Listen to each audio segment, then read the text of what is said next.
আসসালামু আলাইকুম, আমি নুসরাত জাহান লিয়া। কেমন আছেন আপনারা? আলহামদুলিল্লাহ আমরা ভালো আছি। চলে এসছি প্রতিদিনের ব্লগ নিয়ে। আজকে চলে আসছি লাবড়া বা সবজি। আসুন দেখাই, শেয়ার করি এই লাবড়াটা আমরা কিভাবে রান্না করি।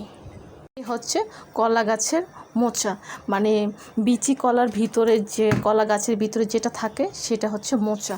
আমরা এটাকে মোচা বলে, অনেকে আবার কি বলে বাটালি বলে, মানে এক এক জায়গায় এক এক নামে এটাকে পরিচিত। তো আজকে রেসিপিটা হবে এটা দিয়ে। আসুন দেখাই। এই তো এগুলো ভালো করে চিকন করে পলি নিয়ে এখন এটাকে সিদ্ধতে বসিয়ে দিয়েছি। এটা সম্পূর্ণ সিদ্ধ হবে, তো সিদ্ধ হওয়া পর্যন্ত আমি অপেক্ষা করব। এই তো এখানে কিন্তু আমি কোনো লবণ দিইনি। এই তো একেবারে সিদ্ধ হয়ে গেছে। সিদ্ধ হতে মোটামুটি প্রায় 30 মিনিটের মতো লেগেছে, কারণ এখানে না অনেকটা, দেখেই বুঝতে পারছেন অনেকটা এখানে। তো এখন সিদ্ধ হয়ে গেছে, এগুলো আমি নামিয়ে ফেলছি। চুলোর মধ্যে মোটামুটি অনেক বড় ধরনের একটা হাঁড়ি বসানো হয়েছে। হাঁড়ির মধ্যে দিয়ে দিচ্ছি তেল। তেলটা যেহেতু অনেকটা গরম হতে একটু সময় লাগবে। তেল গরম হয়ে গেছে, দিয়ে দিচ্ছি পেঁয়াজ, দিয়ে দিচ্ছি মেথি, আর হচ্ছে গরম মশলা, লং, এলাচ, দারচিনি, আর হচ্ছে তেজপাতা।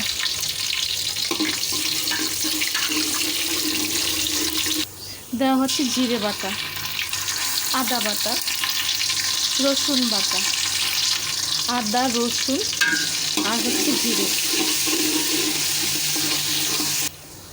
হলুদের গুঁড়ি, ধনিয়া গুঁড়ি, শুকনো মরিচের গুঁড়ি, দেওয়া হচ্ছে কাঁচা মরিচ,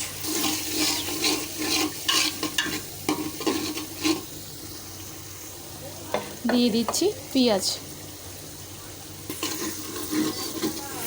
মশলা কষানোর জন্য দেওয়া হয়েছে ঝোল।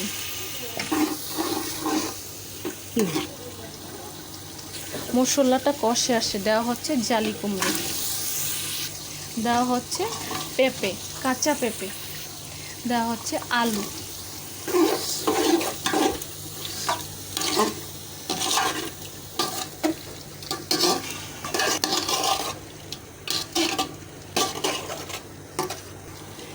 দেওয়া হচ্ছে লবণ।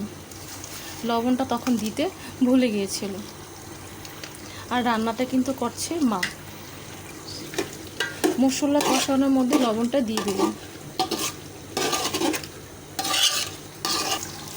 দেওয়া হচ্ছে পটল, বরবটি, দেওয়া হচ্ছে আগে থেকে সিদ্ধ করে রাখা কলার মোচা।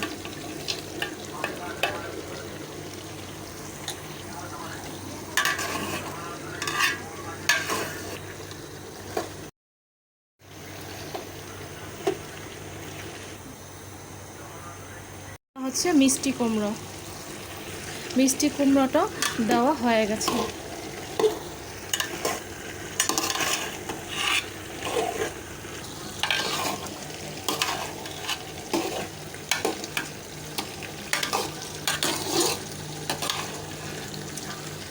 দেওয়া হচ্ছে মুসুরির ডাল। মুসুর ডালটা আগে থেকে সিদ্ধ করে রাখা হয়েছিল। মুসুর ডালটা কীভাবে সিদ্ধ করবেন? শুধু লবণ দিয়ে, অল্প করে লবণ দিয়ে ডালটা সিদ্ধ করে নিলেই হয়ে যাবে। এই জন্য আর ডাল সিদ্ধটা দেখানো হয়নি।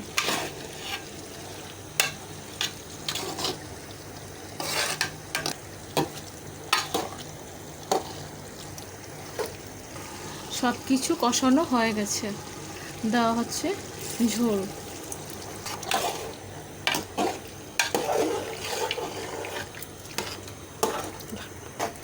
ঝোলটা সম্পূর্ণ দেওয়া হয়ে গেছে।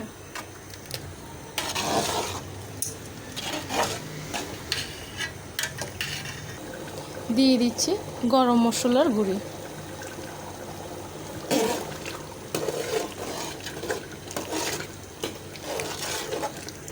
দেওয়া হচ্ছে বড় হজের পাতা। ধনিয়া পাতা থাকলে ধনিয়া পাতাটাও দিতে পারবেন।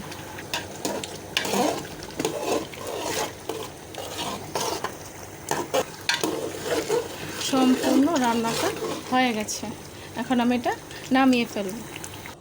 তৈরি হয়ে গেছে মজার সবজি বলতে পারি, কিন্তু আমরা কুমিল্লার যারা তারা এটাকে সবজি বলি না, আমরা বলি এটাকে লাবড়া। কলা গাছের মোচা, কলার ভিতরে যে মোচাটা থাকে সেটাকে দিয়ে আমরা এই সবজিগুলো রান্না করি। আশা করি এই লাবড়াটা আপনাদের খুবই ভালো লাগবে। ভালো লাগলে কমেন্টস করে জানাবেন, সাবস্ক্রাইব করে দেবেন, আমার পাশে থাকবেন আর আমাকে অনেক অনেক সাপোর্ট করবেন। আজ এই পর্যন্তই। সব ভালো থাকেন, সুস্থ থাকেন, আবার আসবো। আল্লাহ হাফেজ।